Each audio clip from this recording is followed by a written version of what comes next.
Crescent Moon, the blind clockmaker who saw time differently. He lost his sight at 42.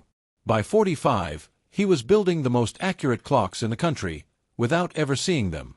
Edmund Hale had repaired clocks his entire life in a small Bristol shop.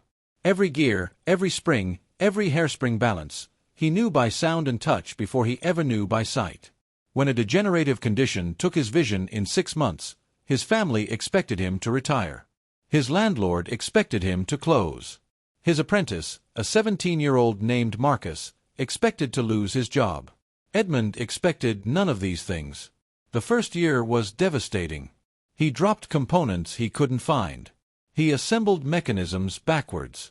He cut his hands on tools he misjudged.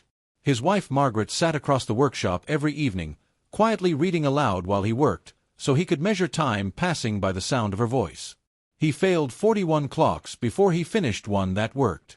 Then something extraordinary happened.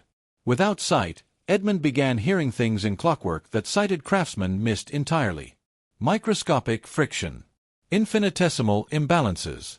Tiny inconsistencies in gear mesh that visual inspection never caught. His clocks didn't just work.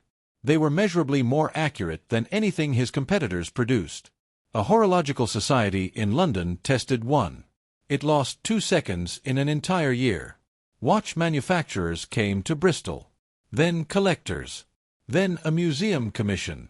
Marcus, who had stayed through everything, became the finest clock restorer in the Southwest, trained entirely by a man who hadn't seen a clock face in 3 years. Edmund used to say, "I thought losing my sight meant losing my work. It meant losing my assumptions. Those two things are not the same. What assumption is limiting you right now, that you've mistaken for reality?"